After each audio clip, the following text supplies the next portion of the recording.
Rest in peace, Guy. This one's for you. I am Halli Casser-Jayne, and welcome to the Halli Casser-Jayne Show, where along with my partner in politics, veteran White House correspondent Matthew Cooper, we slice and dice all things politics, and some days, Donald Trump, too. Before we begin, Matt and I want to thank you for your loyalty to our podcast. We appreciate your support, and so do our advertisers. Now, on this week of the Halli Casser-Jayne Show, oh, what a week it has been. Donald Trump tested positive for COVID-19, was dramatically medevacked to Walter Reed Medical Center, took us all on a wild ride through the streets of D.C., waving his hand as if he was the Queen of England. But hey, Trump was just beginning. After returning to the White House, Trump gave us more drama when he played the role of the Argentine dictator Juan Peron on the White House balcony. Don't cry for me, tra-la-la. And then there was the vice presidential debate. And just when you thought it couldn't get any crazier, a fly landed on the tarmac that is Mike Pence's thick patch of white hair and stayed there, and stayed there, and stayed there. They do say God works in mysterious ways. There's more. Tune in. You don't want to miss my SNL prediction. Here we go. Welcome, my friends. Here's where we are this week. We've reached yet another milestone, a weekly event. Oh, yeah. There are more than 7.7 million cases of COVID-19 in the United States, more than 215,000 dead. First-time jobless claims remain at an astonishing 840,000. People, 25 million, are on the ropes right now, can't pay their mortgage, can't feed their kids. The headline really is that the recovery is stalled, and good old Trump, he's playing games with the stimulus package, negotiations on, negotiations off. But just maybe our national nightmare may soon be over. There are 25 days, 15 hours, 22 minutes, 39 seconds until election 2020, but who's counting? Sigh, Matt. I'm feeling miserable in so many different ways. Friggin' cheer me up, honey. Yeah, I wish I could be more reassuring. Those COVID-19 numbers are still alarming, and the economy is not coming out of this as briskly as the White House said or as many had hoped. And so we're not in great shape. But as you said, the Biden-Harris ticket does seem to be on a trajectory to win rather substantially. But everybody's got PTSD from 2016 who supported Hillary. So it's hard for anyone to feel too optimistic. No, and I'll tell you something about all these numbers. They seem really, really, really insane to me. I mean, too good for Biden, too good to be true. Yeah. I mean, come on. I mean, in everything. I mean, from the, the race between Biden and Harris, but also the Senate races. You're a pretty smart guy. You've been doing this for a long time. Are you sharing that thought with me? Like, whoa, this is a little bit over the top.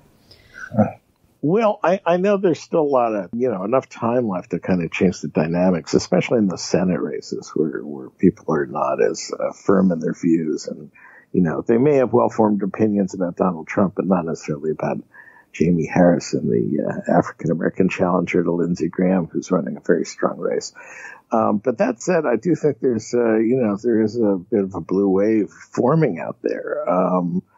The very sober Cook Political Report just moved that South Carolina race to a toss-up, which is really something for South Carolina, one of the most Republican states. So I think there is something out there. The numbers to watch are not just the head-to-head battles between Biden and Trump nationally or in the states, but the president's approval. That's usually the kind of the most interesting and potent indicator of how a president's going to do at re-election. And Trump is he's just kind of mired in the low to very mid 40s. I mean, he just can't get. And this has been true for a long time. Yeah, that he's got the people who like him, and then sometimes he can add on to it a bit, but never that much. And I don't think anything that's happened.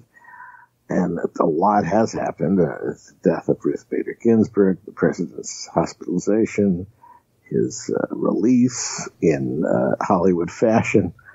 I don't think any of that has really helped him. I don't think these debates have really helped him. No, but let me just put this in perspective. Exactly a year ago, Hillary was in the same place, not by quite as much, but she was way ahead. So, hello. No, I agree. I mean, she was the known quantity back then, to a degree. And she had high negatives, too. But she had very high negatives. You know, he's the known quantity this time, as is Biden to a lesser degree. And, you know, I think people have kind of rendered their judgment about him. And I think, for instance, Harris, while vice presidential debates don't really tend to change the dynamic of the presidential ones, they make some difference. A lot of people watch them. And I think Harris overall had despite some foibles, had a pretty reassuring demeanor last night. I'll tell you, that was something else. I felt like the fly on the wall. Yes, we were all help me. Yes. That saved the night for me as far as I was concerned. But good God. It was wild. It was. I admire his Gandhi-like patience to not swat it away. I don't think he knew it was there. Do you think he knew? He didn't know it was there because it's Mylar, you know. It really pops on his white head, you know. I mean, if it landed on hers, that would on here, someone with darker hair, it wouldn't really. But his hair is so white that it really jumped. Mr. I mean, Plain. I went up to flick my TV. So did I. So did I. I thought I had some thing on the screen. I thought, oh God, what's that? Oh my God! And that sucker fly just stayed there forever and ever and ever and ever. Listen, but he also had this thing with his red eyes, which was really strange. A lot of people are talking about the beady red eyes. Yeah, that was strange. But I find him so off-putting, Matt. I always have. He's sniveling. He's nauseating. His faux sincerity. His so poor you're not man. Attracted to him. His poor man Ronald Reagan thing is just. Yeah. You know, and so I've never quite understood, and he's mean as a coot, and you could see it. I mean, he was just getting so ticked off. And if you looked at him closely and could get your eyes off the fly and onto his eyes, you could see how angry and, you know, he hates. No. His disdain for women is really quite extraordinary. And that's what came off to me. He just was looking at her with, oh, if I could just get through that plexiglass, you'd be dead, honey.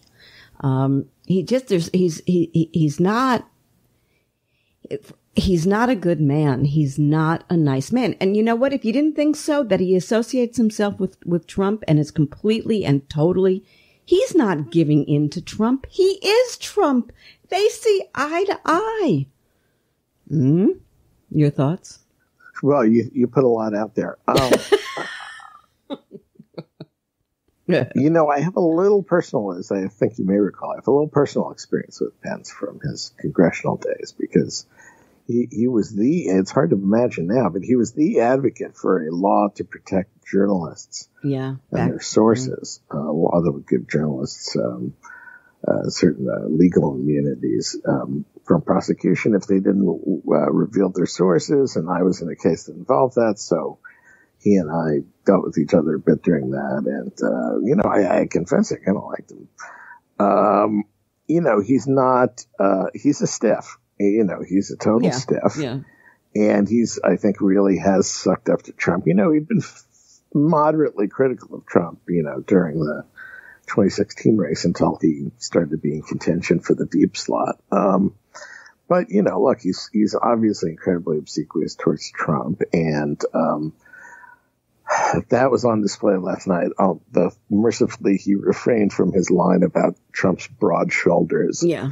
Oh, thank God. Right. For some small things here. Look, I don't know if I don't know if he's anti-woman, but I think you're absolutely right. He was pissy. He grabbed time wherever he could. He violated the rules every single time. And Susan Page, who's, asked very good questions, but did nothing to rein him in. Well, can I talk about that one thing though? Because look, they are bleeding. Trump and Pence are bleeding women Who told him to go talk over a woman, which would be the absolute thing that would make women totally lose their cookies, which they have done. Yes, I agree. I mean, I think everybody, I think, that's such a universal experience for women that, to be reminded of that by Trump in its more barbaric form and Pence in his slightly more human form is not a good strategy. No. But I guess they calculate just grabbing the time was the way to go. Which at the end of the day, ignoring questions was the way to go. Yeah, and he didn't. The problem is with both Chris Wallace and Susan Page, neither was either able or willing to get control of the situation, and so. Yeah, I thought. So it was left to Harris. Yeah, so it was left to Harris to rein him in, and she had a very narrow tightrope. She was too tough on him. People would have said, "Oh, she's angry," or "She's shrill," and so I thought she did a pretty good job reining him in because that was a job that fell to her. Yeah, and totally unfair. And as you say, being a woman, and a woman of color, I think it was a very tough spot she was in, but I thought she handled that rather well with her, firm. I'm speaking, Mr. Vice President. Right. No, I absolutely. But I want to bring up something about her that is concerning to me, and I may have mentioned it in some ways before, but I'm going to say it again, maybe in a different way. She's very smart. That's clear. She's prosecutorial. That's clear. She's, firm hold of the facts, et cetera, et cetera, et cetera. But there's a certain youngness to her, not because the men are older, but there's a vibe to her that doesn't have, she has moments of gravitas, but then she has moments of girly. It's interesting. It may be a good thing. Don't misunderstand me, but it's there. No, I know what you're saying. Yeah. Versus Hillary, who felt that she always had to come off as stern and whatever. Hillary was like Thatcher that way, sort of. Yeah. Tough. Desexualized and kind of masculine and. Wonderful word, desexualized. And temperament, but, with kind of maybe Thatcher's the most extreme example of that. But I thought Harris was much improved over the spring when she did not do well in the debate. She landed that one blow on Joe Biden, but otherwise she collapsed. Did not have good debates. She didn't even have a really good response to the forgettable Tulsi Gabbard, who dinged her for being too pro-cop. And I thought she was much improved. I know what you mean. There were flickers of that, but yeah, and I'm not sure what it is. I'm not sure what it is. The overall presentation was that, okay, well, she's not scary and she could do the job. Well, she's definitely not scary. Yeah, and I think that was but that's what they were going to try to play on her, you think, and that's why you think that's how they are lampooning her. I mean, Trump today this morning. And a communist, and what was the other word he used? Monster. Monster, radical, and nasty, and look, he had the harder job, right? Because he had to try to shake up this race. He didn't. No. It was too big a job for anyone, and I don't think he did what he did especially well. He was much better in 2016 against Tim Kaine. I thought his because Matt, he has a problem with women. I'm telling you. Well, no, I'm listening to you on that. That was the difference in, you didn't get that with him and Tim Kaine. You didn't get that, disdainful kind of, you're lower than I am, lady. I'm the vice president. And, right. That he was on an equal playing field with Kaine. So I think that kind of played out for here. The other one is that Mamala thing now. They got to be careful about that because, again, that comes off as something kind of strange. But black women relate to that because I saw Joy Reid said, I know what she's talking about because when my mama gave me that look, I hopped too. Karen Pence then comes on the stage at the end without a mask, Matt. I didn't think that was so weird since Kamala didn't have a mask, Pence didn't have a mask, only Doug Emhoff had the mask. I mean, I didn't think it made Karen Pence. Oh, I think it hurt her.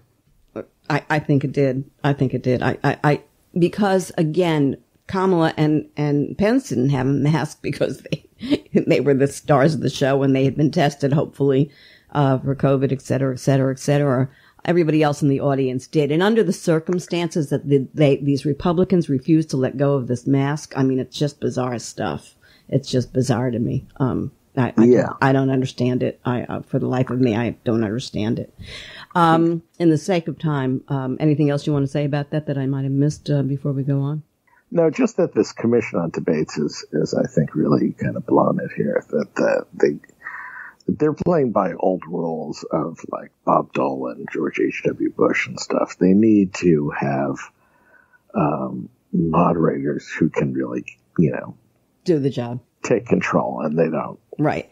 And now they announce that the next one is supposed to be virtual, and the president and Trump and Trump has said he's not showing. Right. Yeah, so Trump says a lot of things, so we don't know. We don't know. Yeah, whether he will or he won't. But the fact of the matter is, oh my God, I want to move on, but I want to talk a little bit just about getting into election 2020 now. I kind of want to move on to there. And so it's a little bit out of context, but I'm going to take it up anyway. We talked a little bit about, the race in the Senate. Susan Collins getting tighter, that number up there in Maine. Steve Bullock yesterday was considered, and from Montana, the love of my life, who was considered, it was equal. It was, toss up. Graham, as you mentioned, he's definitely having a hard time there. Iowa, Greenfield, oh my gosh. Something is happening out there. Texas is surprising because that's not as tight as every place else is, in these Republican states. So what are your thoughts there? I mean, seriously. Well, if you had to take a bet today, who gets the Senate? I would bet on the Dems narrowly because I think Mark Kelly in Arizona and Gideon in Maine can prevail, and a couple others, and they'll probably lose Jones in Alabama. So I think they might get the Senate by one. The tough thing is, these very red states where you get Trump is likely to win by 10, 15 points. It's tough. And, but Bullock is a very good candidate. The one who's running, Greenfield is running against Ernst is a good candidate, and Ernst is a little beaten up right now. Yeah, she's I think she's out. I think Amy Coney Barrett kind of helped Trump in some of those very red states. She kind of got the conservatives back on board.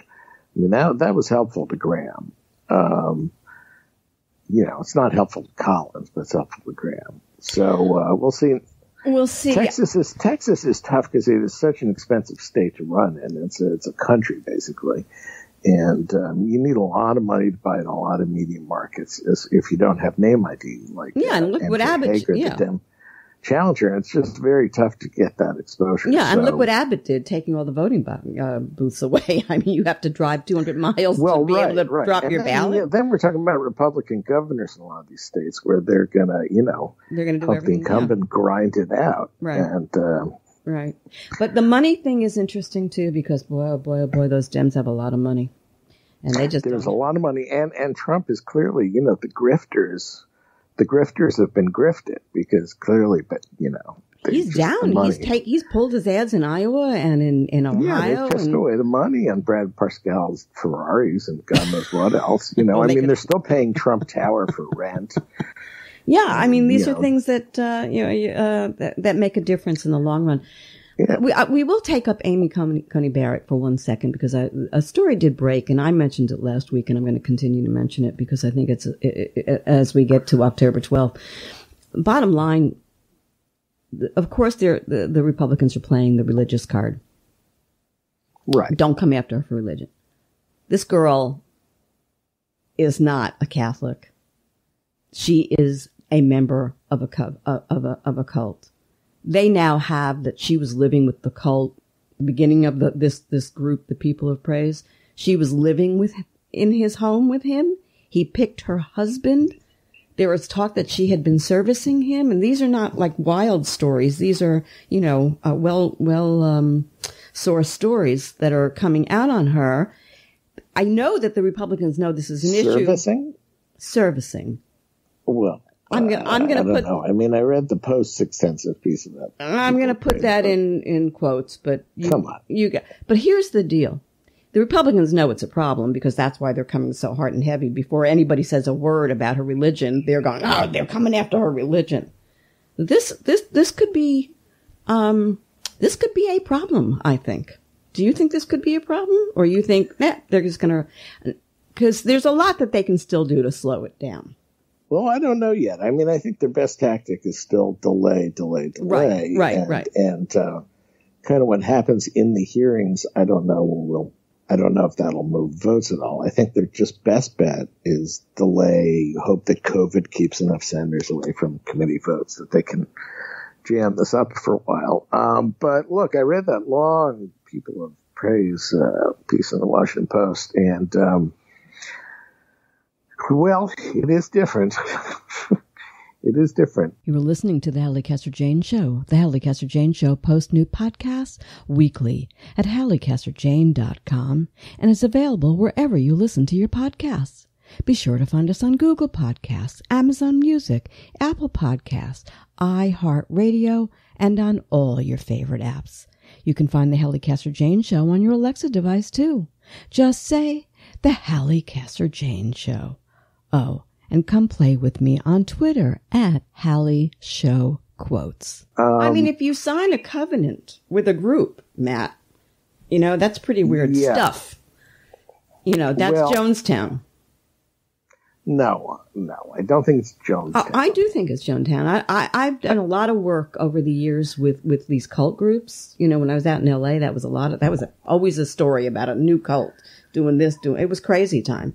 These people are made of something who get involved in these things.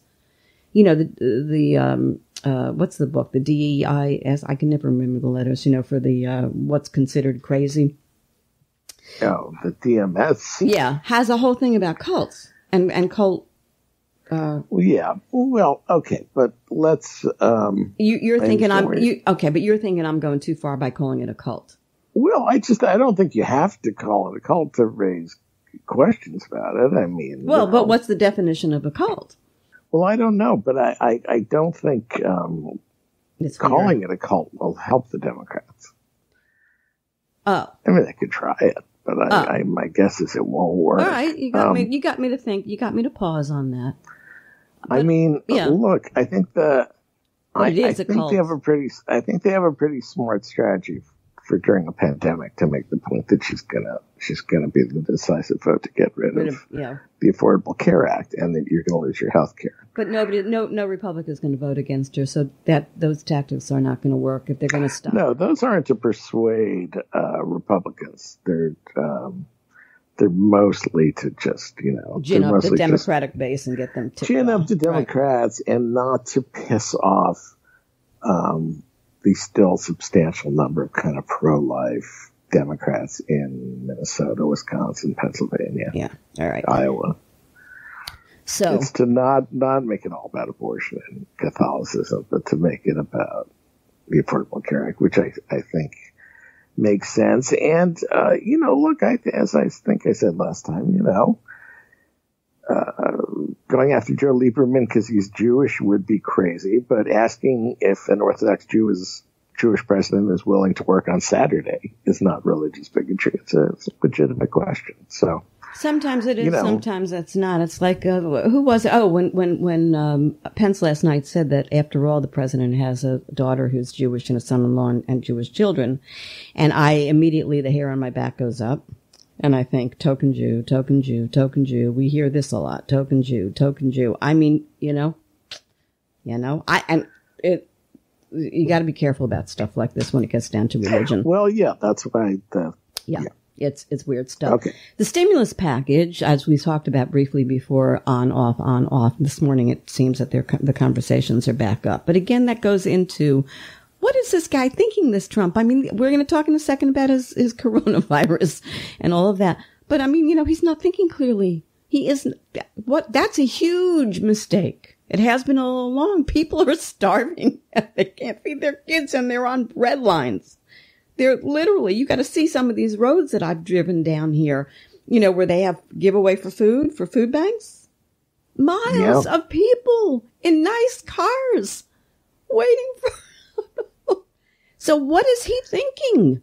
I am stunned by some of the stupidity here.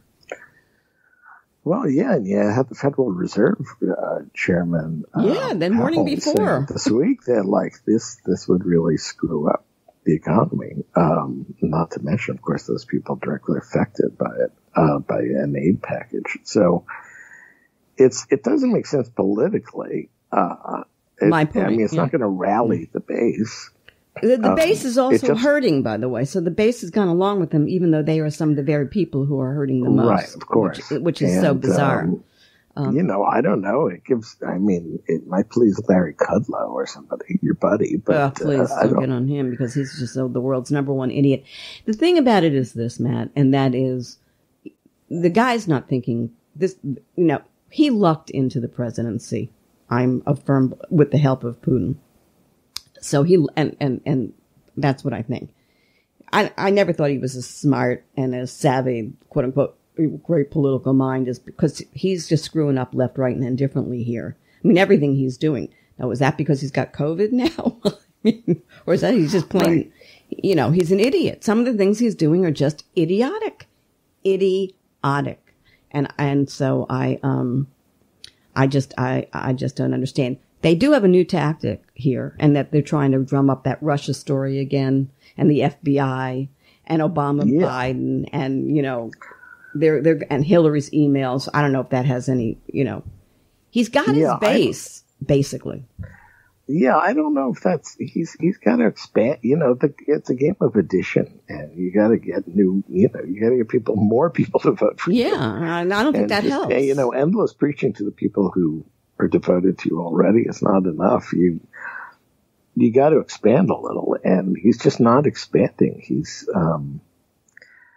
contracting, if anything. Yeah. And so it's very odd behavior. I want to bring up Florida very quickly before we do the COVID thing, and that is, I don't know if you heard about this, but two things. The day that the last day of registration, mysteriously, the website goes down. Yes. This is ugly stuff. Right. From my sources here, this is very ugly stuff. And then DeSantis, the governor, announces, well, you can go to your local DMV and we'll keep it open for 2 more hours or something like that. People went to their DMVs. Nope, sorry, we can't take your stuff. And then they, later, 24 hours later, said, we'll open it up for a shorter period. In other words, they played with it, and it was disgusting, and it's ugly, and I don't understand the state. And where are the Democrats screaming like banshees? Nothing. There is no infrastructure of a Democratic Party in the state. There is only the Senate and the representatives who are living in Washington these days and are here as little as possible. So I just need to say that. The other thing that I want to say about Florida is we can't trust the numbers. Rebecca Jones has been very clear about that, and as of a lot of other people who are working on it.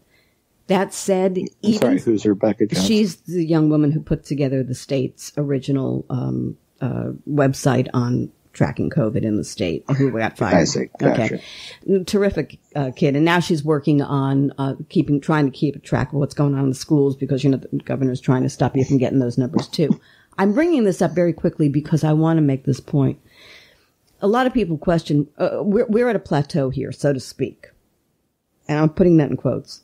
We're stuck at this ridiculous, sometimes 2,700, 3,000 cases a day, 160 dead one day, 50 the other. We can't tell the numbers, but we are not lowering our numbers, and they are ticking up little by little by little like every other state. I bring it up, Matt, because I want to make the point.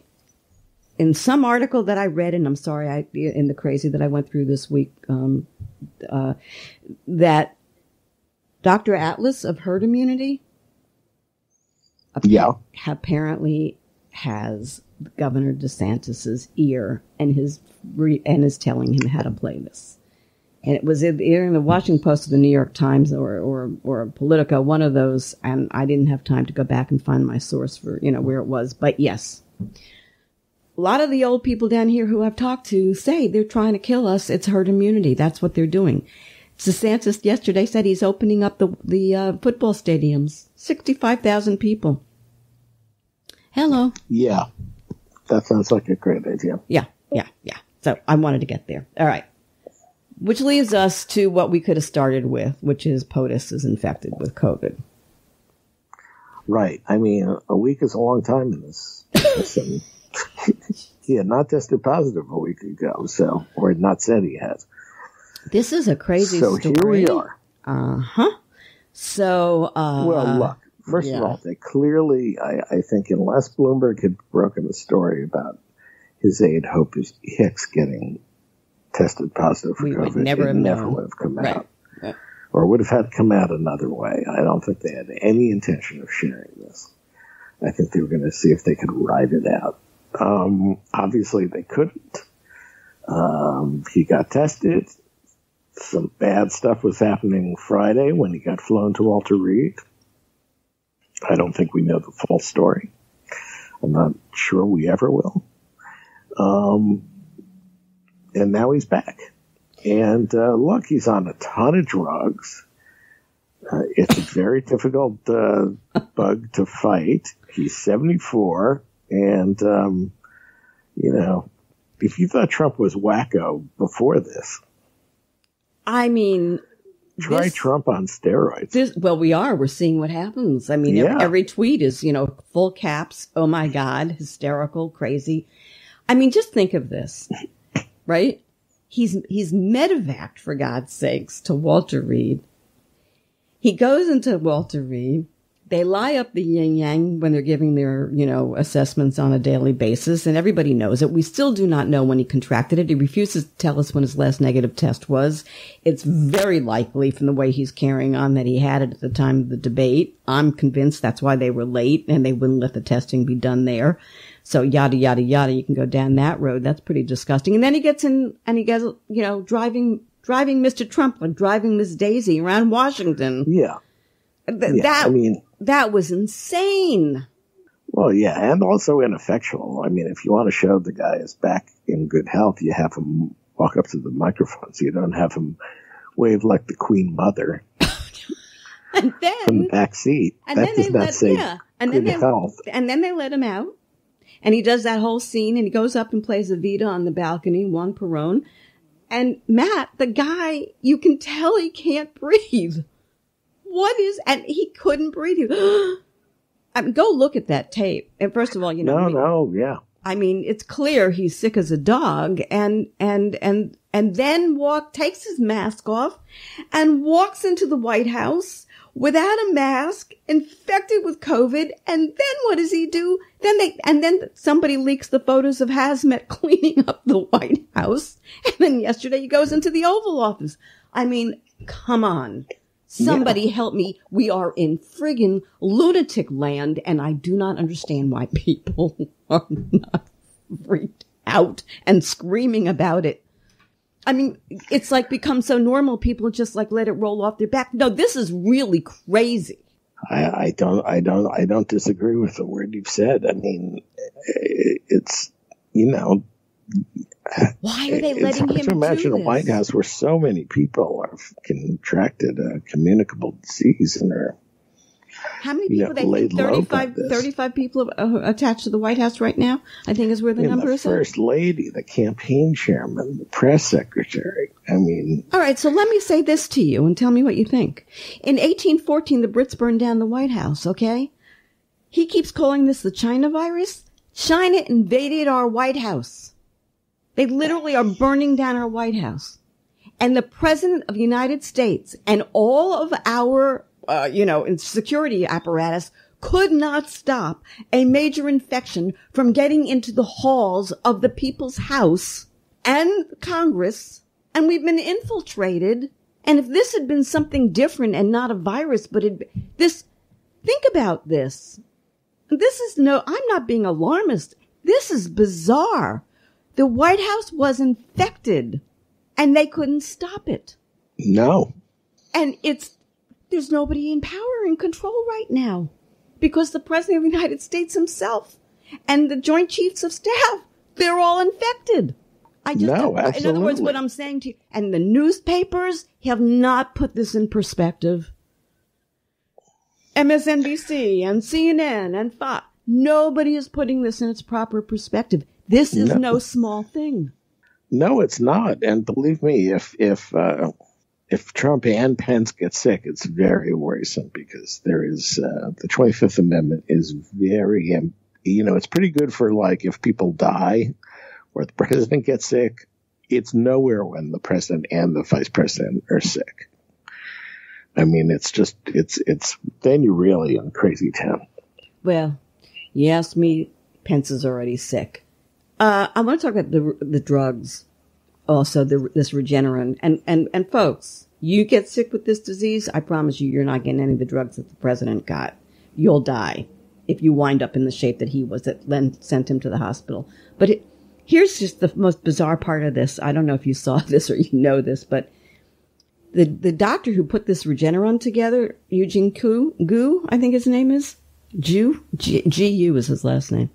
He said that the Regeneron curing would not exist without the human embryonic stem cell and fetal tissue. That research that Marsha Blackburn and all the Republicans tried to stop because they worked off of an aborted fetus. Of course, yeah. Yeah, right? Yeah, right. Hypocrisy never stopped anybody. No. The NDAs, now we're learning the doctors aren't ever going to tell us because they signed NDAs that the President of the United States had doctors sign NDAs before they treated him, and the fools did it. Yeah, no, it's unbelievable. I mean, it's unbelievable. And I'm just trying to clean up now before we before we go to bed. Editors of New England Journal of Medicine endorsed Biden. They've never endorsed anybody. Hello, there you go. And Ron Johnson this morning, it was held, who contracted the virus, by the way, is now flying away on his son's private jet. The guy who says he will go with a hazmat suit to make a vote for Amy Coney Barrett. Where does that leave us? Where does that leave us with Amy Coney Barrett? No, where does that leave us this week? Oh, this week. Well, geez, I mean, as we've seen, the world changes every day. So, the world changes, but some things stay the same. And so far, the Biden lead is held pretty good. So, All right. So I want to end on two notes. I want to end on one is the fact that we did not talk about Biden. Perhaps we need to talk about him because he's been in the peripheral of this conversation for the last hour. How's he doing? Well, I don't think you can argue. Look, I mean, he's obviously taken a more, shall we say, laid-back approach to campaigning. But so far it seems to be working. I mean, he's made the election all about Trump, not about him. Which is a very holding good back. First person to do that, by the way. He's following all the protocols, which sends a message in and of itself. He's been pretty effective in the appearances he's done. He didn't look great in that debate, but, he didn't look as bad as Trump. So, do you mean physically or well, both. I don't think physically he looked that great or was even that sharp, but he was good enough, while Trump, acted out. So, he should kind of keep on doing what he's doing. Well, that's the thing. That's the thing. Yeah, I mean, whatever it is, it's working. This is not the time to throw a big wrench in it. No. And a friend asked me. I think you want to really hit hard. I mean, I think there are a lot of things they're not hitting hard enough on in the ads. I mean, Social Security. Trump's gone back on his pledges about that, in effect. Write him a letter, because I think that's a good idea. Maybe they'll hear the podcast. I want to say about all of this with Biden. He is the first person to be able to turn it on Trump. Nobody else had ever been able to pull it off for the last 4 years. He did make it about Trump. So kudos to him. But the question I want to ask you is, being a member of the media, is the media helping? The media is still, in many ways, ill-equipped for the task of dealing with someone with such consistent lying and authoritarian leanings, and so they don't, generally not, but they're doing better. I think the inability of the moderators to debate and handle it is in some measure, an indictment of the media. Not good enough, but better, a lot better in 2016, I would say. Back in the day when the League of Women Voters held this thing, these debates, maybe you remember because I don't. Who were the moderators? Well, they would often have a panel of questioners. Right. They'd have like 3 or 4 journalists. And they did that last question. Yeah. I mean, this is as opposed to one interlocutor. Well, they did that last time. In 2016, they had a few debates where there were more than one moderator. I just don't think that they're going to the right people, or the people don't have the gravitas to turn. Well, the problem is the campaigns settle on somebody, and these are all journalists with impressive backgrounds. They're not unimpressive people, but the things that the campaigns are looking for in a moderator are not the things voters or the commission should be looking for, it seems to me. And they, Yeah, this is something we're going to explore. I don't know whether we'll have any more debates. We'll see. If I were Trump, it's the only thing I have, so I would do it. Even if it kills me, it can't be worse than it is right now. I end on 2 things. 60% of Dems would take the vaccine, Matt. 55% of Republicans won't. That's interesting to me. That's such a turnaround on where we are. But let's end on a positive note. Can we do that? Please, desperately.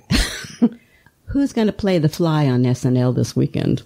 Oh, good call. I don't know. I got somebody. Think about that. I got somebody. I got the perfect person. Okay, who you got? Jeff Goldblum. Oh, of course, reprising his 1986 role as the Fly. Goodbye, darling. That's a great call. Thank you, You're sir. Genius. Thank you. Talk to you. Bye. Bye.